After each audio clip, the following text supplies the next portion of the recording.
Hey guys, welcome back. I wanted to do a little video covering my locker because I've had quite a lot of people ask me about it. We'll get into kind of the account itself, but I want to get into some of the backstory of it while I go through it.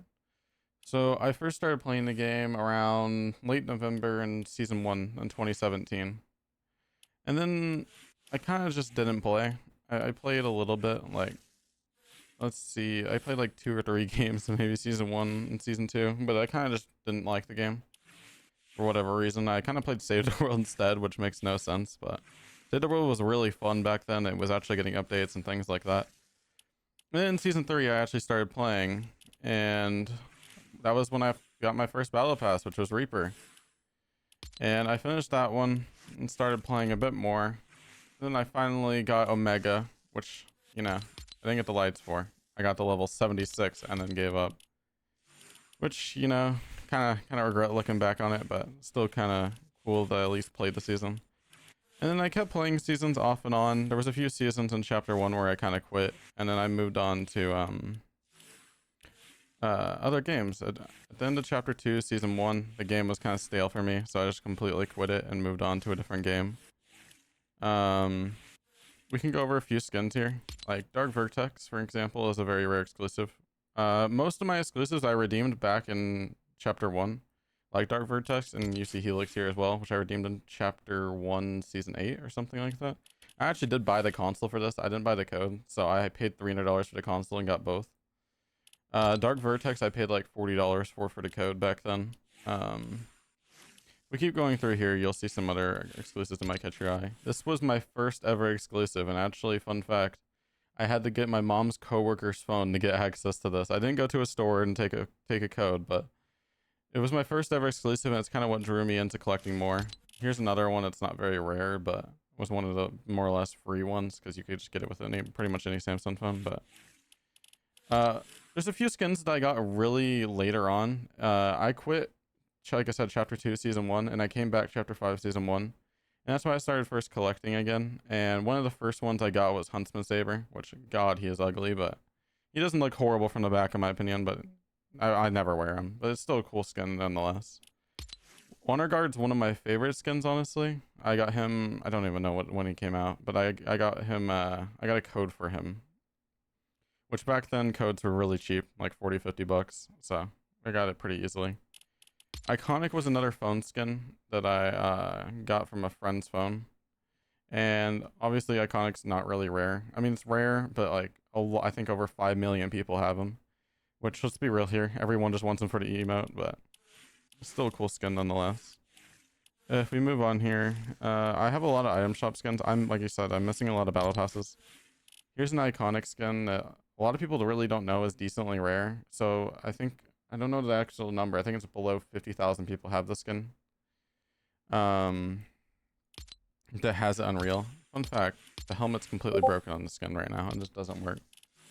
Moving on from that, we have Reflex. So Reflex was originally the code you got, or the skin you received for redeeming the bundle for the graphics card. And they fucked up and put it in the shop. So instead of this being an exclusive, which it's still really rare, it hasn't came back in like I think 1700 days or more.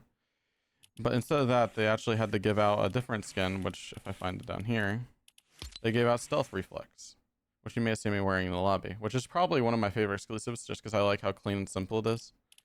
I did skip one, so I'll come back really quick, and that would be Rogue Spider Knight. This is the cheapest exclusive to get besides Cobalt Snowfoot, which I will go back because I forgot to cover it. And honestly, he's not very cool looking. I mean, he's alright, but I think the code was like 150 bucks, which is more on the expensive end, but like it's more on the expensive end, but it's really cheap for exclusives. Which exclusives, if you don't know, is a really expensive hobby that I don't recommend getting into. Moving on down here. Here's one of the first starter packs, which is considered pretty rare, but I don't really care for it. I don't think anyone does. Here's my favorite exclusive, and it always will be my favorite exclusive, which because of the colorway, which is Wonder.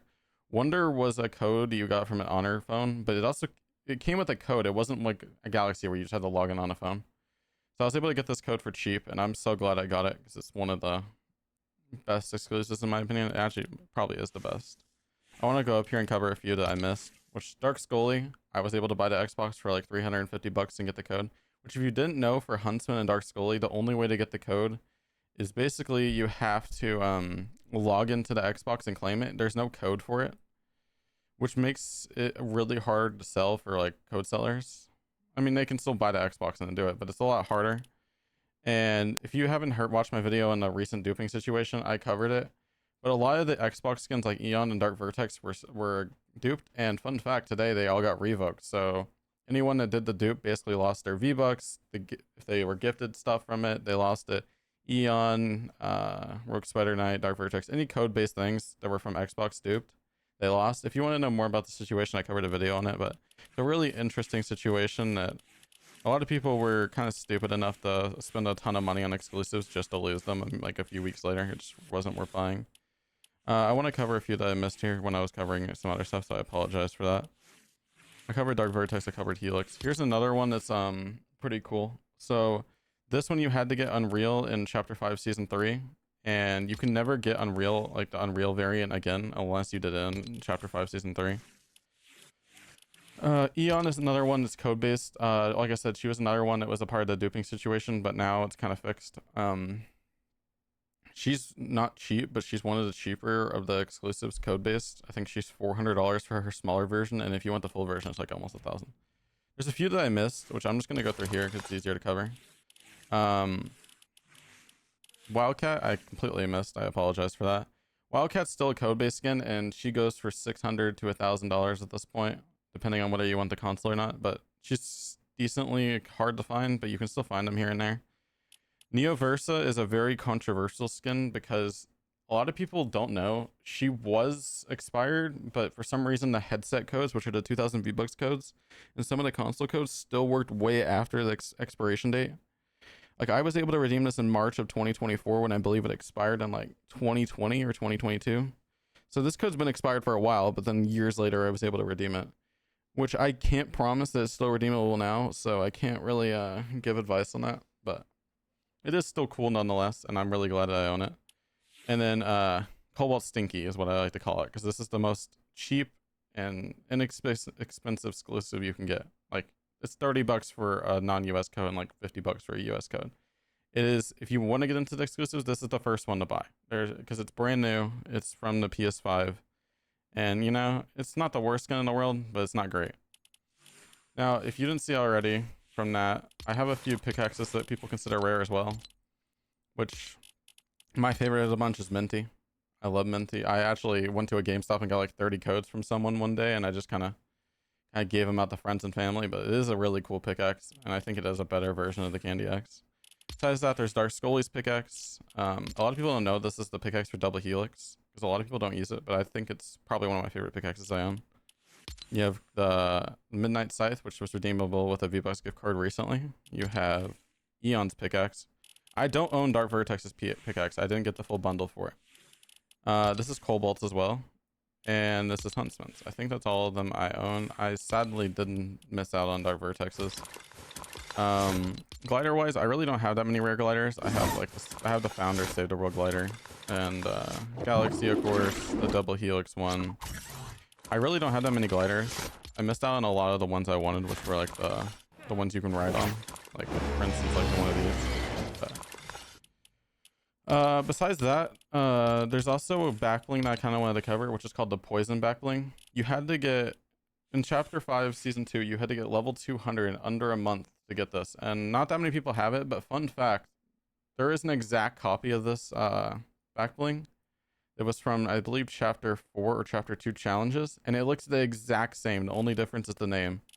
But it's kind of cool because just nobody really knows about it, because not that many people hit that. Besides that, there's not really any other rare back blings that I haven't already covered from the skins. Moving into emotes, you might see Scenario. I know a lot of people love this emote. I don't have an insane amount of emotes. I never really collected them. I have 360. But I will cover a few things I have. Laser Blast hasn't been back in like 1,200 days, so that's considered pretty rare. This was a code-based spray. These are code-based emoticon. A bunch of these sprays and codes are, like a bunch of these sprays and emoticons are all code-based. I'm just gonna cover the emotes. Midnight Size is a cool one because it came back once and they haven't brought it back in like 300 days now, 200 days. Freestyling you got from the Twitch Prime Pack, which is a cool one. Fresh, of course, the rarest item shop emote you can get. Bin Nanny is another rare item shop emote. Same with Laugh It Up. I don't know if it'll ever come back because of the toxicity with it. Scenario as well. Take the L was my first ever really, I guess rare emote technically because it was season 3, but I don't really care about it. Team Monster is decently rare because it'll never come back, so it's for an event. And then Tidy is another rare one. You have the World Cup sprays, the Zetfar, Pyro Stacks, maybe. I don't have anything insanely rare when it comes to like sprays and emoticons, but still cool.